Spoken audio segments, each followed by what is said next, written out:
When the grid goes down, chaos doesn't explode right away.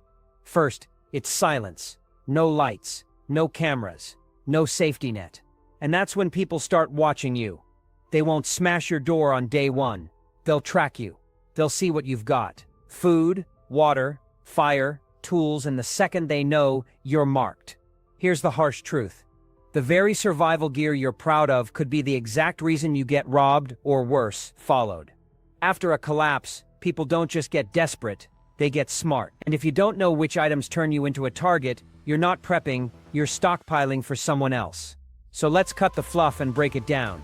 10 survival items they'll steal from you the moment the grid fails. Stick around and don't forget to subscribe, because this is the intel you need before the lights go out. 1. The silent food breaker. Manual juicers and mashers. In everyday life, a hand-crank juicer or a simple potato masher looks like a forgotten gadget collecting dust in the kitchen drawer. Hardly anyone uses it unless they're squeezing fresh fruit on a lazy Sunday or mashing soft veggies for a recipe. But once the grid goes down and all the power-hungry appliances stop working, your blender, mixer, grinder, food processor, this humble manual tool transforms into one of the most valuable survival assets you could own. Think about the reality of collapse. You won't be eating hot, ready-to-go meals anymore. You'll be stuck with what you can scavenge, boil, or rehydrate. Old vegetables, dried grains, canned goods, most of it will need serious work to make edible. That's where a manual juicer or masher flips the script. With no power, you can still extract liquid from fruits, soften boiled grains into something drinkable, or mash vegetables into a form the elderly, kids, or sick can actually consume. Try feeding a sick parent dry beans or hard rice. It won't work. Try giving a baby raw grains, you'll fail. But with a masher, you make meals softer, safer, and life-sustaining. Here's the problem. Tools that make life easier in silence attract attention. Neighbors will notice your kids eating something softer than they have. They'll see your mother sipping a warm liquid meal while they choke on dry food. And once they realize you've got a way to prepare food without fuel, without batteries, and without noise, envy kicks in. In a desperate world, envy is all it takes to turn you into a target. This tool costs just a few bucks today. But in collapse, that same $8 masher becomes a reason for someone to stalk you, to break in, or to follow you home. Because in their eyes, if you have this, you probably have more food, more gear, more preps. That makes you a prize worth hunting. The rule here: never flaunt it. Never use it in front of others. Never show what it can really do. In a silent world, silent tools are priceless, but they're also dangerous. Hide it, use it discreetly, and don't underestimate how quickly something so small can paint a target on your back. 2. The water hoarder's signal, plastic storage bucket. Most people prepping for a blackout focus on water filters, purification tablets, or fancy straws, but they all miss the obvious. Filters don't matter if you don't have anything to store water in. And once taps run dry, once the pipes give you nothing but a hollow gurgle, storage becomes the real king. That's when the plastic bucket, the cheapest, most boring container today, becomes the single most dangerous thing you can own. Here's why. A sealed bucket of water is easy to recognize. It's visible. It's stackable. It screams, "I have what you need." And in collapse, perception is everything. You may not even have a deep stash.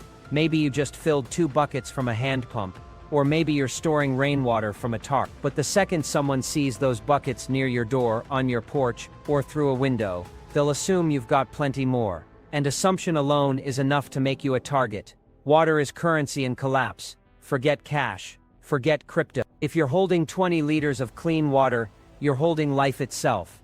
And that means your buckets aren't just storage, they're invitations. An opportunist doesn't even need to break into your house. They just wait until you're distracted, then carry off 2 buckets in under a minute. That's 30 liters gone, days of survival stolen without a fight. It gets worse. Once word spreads that you have water, you'll draw attention from more than just thieves. Desperate families, roaming groups, even your neighbors, good people today can turn reckless tomorrow. A bucket seen once can create the belief that you're sitting on a hidden reservoir, and no matter how much you deny it, no one will believe you. That's why the rule with buckets is simple. Don't let anyone see them. Store them indoors. Cover them with opaque lids. Use dark-colored containers instead of transparent ones. Better yet, disguise them as ordinary storage bins, so they don't scream water. Never brag about your setup, not even in casual conversations. Because when people are lining up with dry throats and you're the one with sealed containers, you're not just holding water, you're holding risk. Buckets save lives, but they also paint targets. And in collapse, the simplest gear often carries the highest danger. 3. The flame that betrays you. Gaslighters. Matches burn out. Flint takes effort. But a gaslighter, one click, and you have instant fire. In a world where fire means survival, boiling water, cooking food, sealing rope, sterilizing gear, that tiny click becomes more than just a sound. It becomes a signal, and signals get you noticed. Picture this. The grid is dead. People are trying to cook with damp matches, wet wood, or broken fire starters. Their nights are dark. Their food is half raw, and their hands are cracked from effort. Then they hear it. Click. They see it flame. Steady. Controlled. That one action tells them everything. You're not struggling. You're prepared. You're not one of them. You're better off. And that makes you dangerous in their eyes. The lighter itself isn't the threat. It's what it represents. If you've got one, maybe you've got more. Maybe you've got propane. Maybe you've got a stove, dry wood, or even stored food you can cook. That perception is all it takes. People don't think logically when they're starving. They think in signals, and to them, a lighter means advantage. Advantage means resources. Resources mean worth stealing. And remember, lighters are small, easy to pocket, easy to steal, easy to trade. Someone could grab yours in a second, or worse, follow you home just to see what else you've got. It doesn't matter if you only own one, or if you have a stash of 6. Either way, it marks you. The solution is discipline. Don't flash it in public. Don't light fires where others can see or hear. Use slower, harder methods, like flint or fire starters when people are around. Save your lighter for moments of privacy, when you know no one's watching. And for God's sake, never leave it lying on a table or dangling out of your pocket. In collapse, comfort is offensive. A lighter makes life easy, and easy attracts envy. That tiny spark can ignite more than just tinder. It can ignite suspicion, jealousy, and violence. And all it takes is one careless click. 4. The night shield. Mosquito nets. At first glance, a mosquito net doesn't look like survival gear. It looks like something you pack for a camping trip or hang over a baby's crib. That's why most people laugh when you bring it up. But those laughs don't last long in a collapse. Once the grid is gone, once the windows are open because there's no AC, once the nights drag on with no fans to keep insects away, mosquitoes stop being an annoyance. They become a real threat. C. A mosquito net isn't just comfort, it's protection. In a world where hospitals are overloaded or gone, every bite carries risk. Malaria, dengue, chikungunya, they all spread through those tiny wings. But here's the kicker. The first danger people feel isn't the disease, it's the exhaustion. They're scratching. They're swatting. They're lying awake as swarms buzz past their ears. And sleep deprivation is lethal. It makes you sloppy, short-tempered, and careless. Now imagine you're the only one in your neighborhood who sleeps quietly. No bites. No tossing and turning. Your kids wake up rested. That peace doesn't go unnoticed.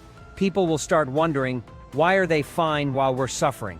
And when they realize you've got a net, they'll want it. The danger here is visibility. A mosquito net strung across a bed or hung in a window can be seen from a distance. Unlike food or tools you can hide in a bag, nets are large, light, and obvious. Someone could snatch it while you're away. Worse, someone could cut it down while you're sleeping under it. That's how desperate people think when they're itchy, tired, and angry. So the rule is simple. Keep your mosquito net low profile. Don't hang it near open windows. Don't use bright white nets that glow at night. Choose darker, less noticeable fabric. If you have spares, hide them deep. Because in collapse, rest equals survival. And when the world is restless, the man who sleeps quietly becomes the man everyone targets. 5. The power magnet. Multi-port USB chargers. On any normal day, a multi-port USB wall charger is just convenience. You plug in your phone, your flashlight, maybe a power bank, and carry on. Nobody cares. But the second the power grid collapses, that same tool transforms into a beacon of preparedness and a reason to get robbed. Here's why. After the blackout, most people will watch their devices die one by one. Phones won't hold charge. Flashlights dim. Radios go silent. A few days in, the average person is completely dark. Then they see you, charging 4 devices at once. That's not convenience anymore. That's a red flag. Because if you're charging multiple gadgets, you must have something others don't. Maybe it's solar panels. Maybe it's a generator. Maybe it's a hidden power bank stash. The details don't matter. What matters is perception. And perception says, you have more power, more stability, more control. That's dangerous for 2 reasons. First, the charger itself is easy to steal. It's small, it's portable, it's high-value barter in a powerless world. Second, it signals something bigger. This person planned ahead, and if you planned ahead, people assume you've got food, water, and tools too. You're not just charging electronics, you're broadcasting that you're a prepper worth targeting. Protecting yourself means discipline. Don't charge multiple devices in sight of others. Don't let a glow from your window betray you at night. Rotate 1 device at a time in public and keep bulk charging hidden indoors or in secure spaces. And for God's sake, don't brag about your setup. In collapse, people don't need to see your gear to get jealous. They just need to hear about it. Remember this, electricity equals power. Power equals control, and control attracts envy. The moment people know you have it, you're no longer blending in. You're standing out, and standing out is the fastest way to get marked. 6. The clean clothes giveaway, folding drying racks. Before collapse, a folding clothes rack is the most boring thing you could buy. A cheap frame to hang laundry when you don't want to run the dryer.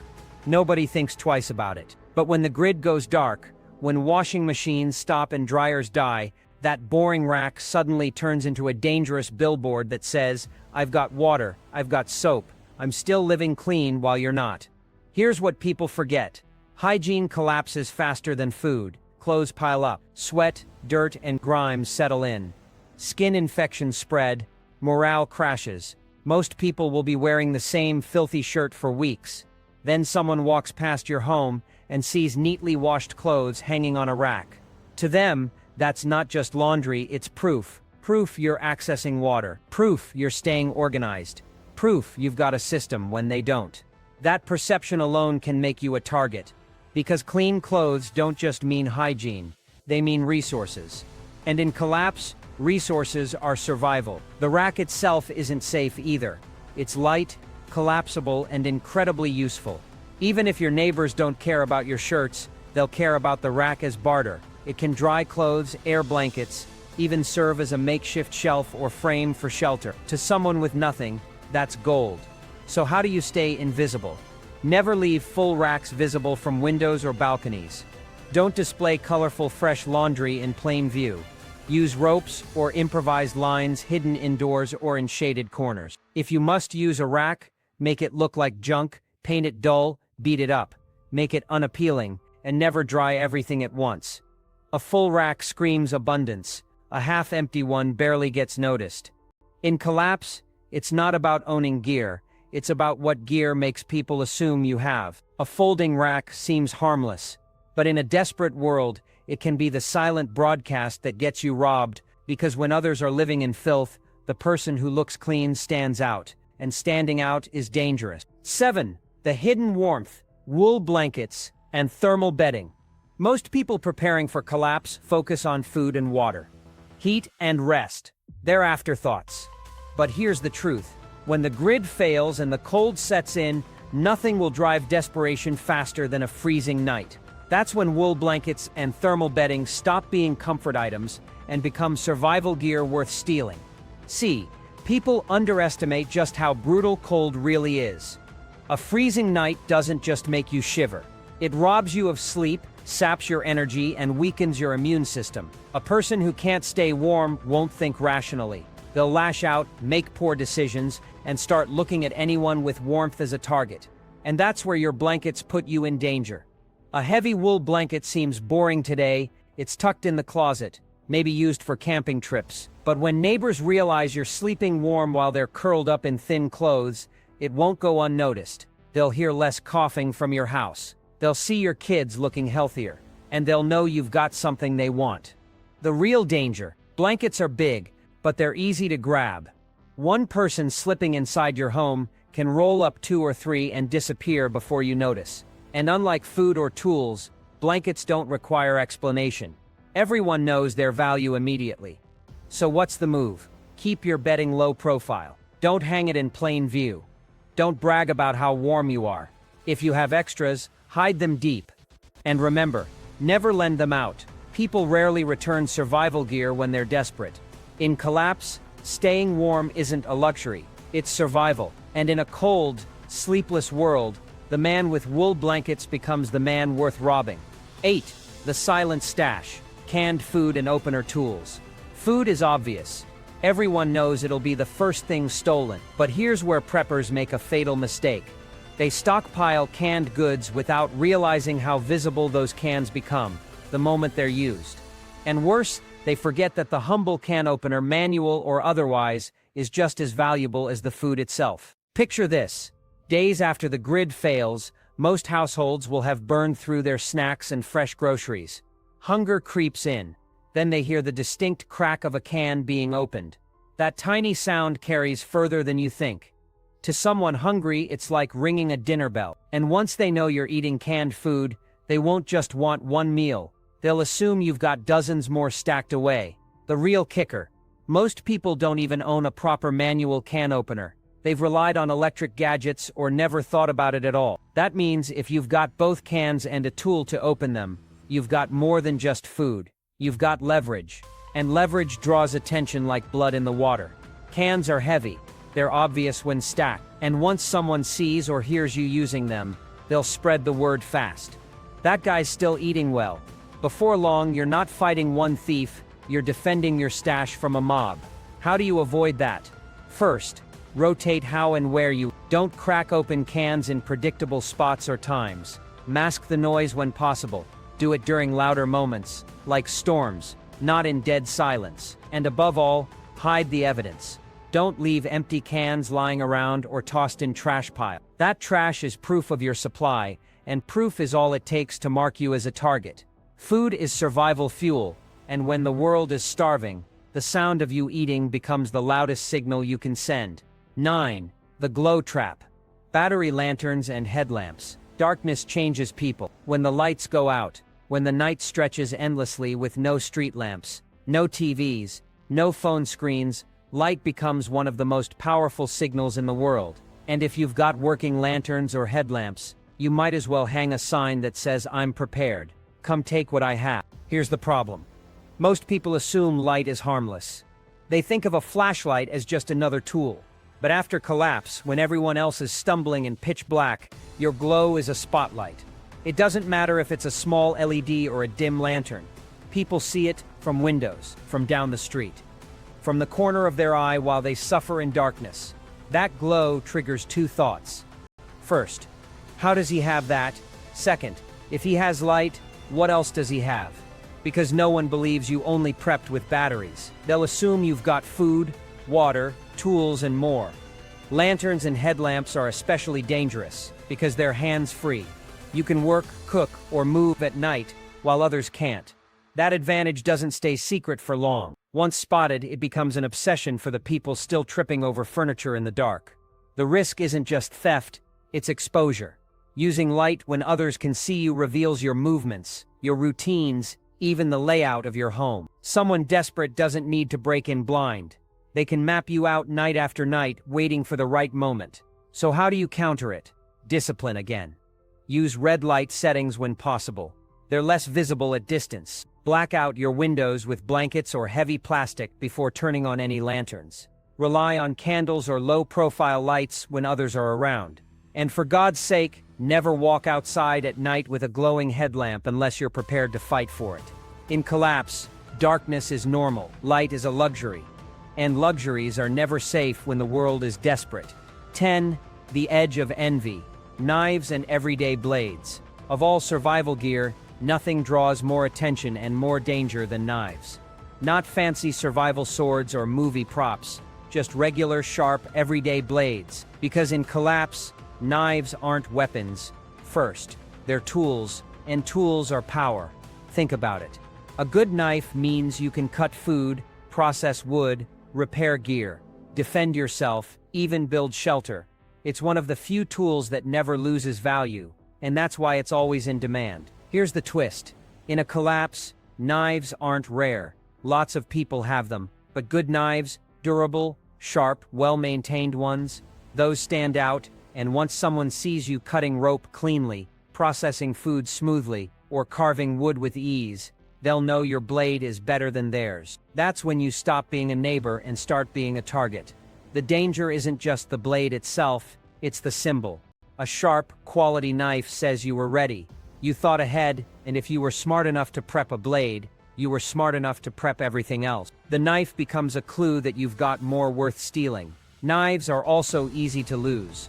One distraction, one careless moment, and someone can pocket it. And unlike food or blankets, knives are instantly useful to anyone. They don't require explanation or adaptation. They can be traded, bartered, or turned against you in seconds. Protecting yourself means keeping blades low profile. Don't flash them unless you must. Don't use your best knife in front of others if a cheaper one will do. And never brag about how sharp or durable yours is. That's an invitation to lose it. And the end of the day, knives are survival condensed into steel. Everyone needs one. Everyone wants one.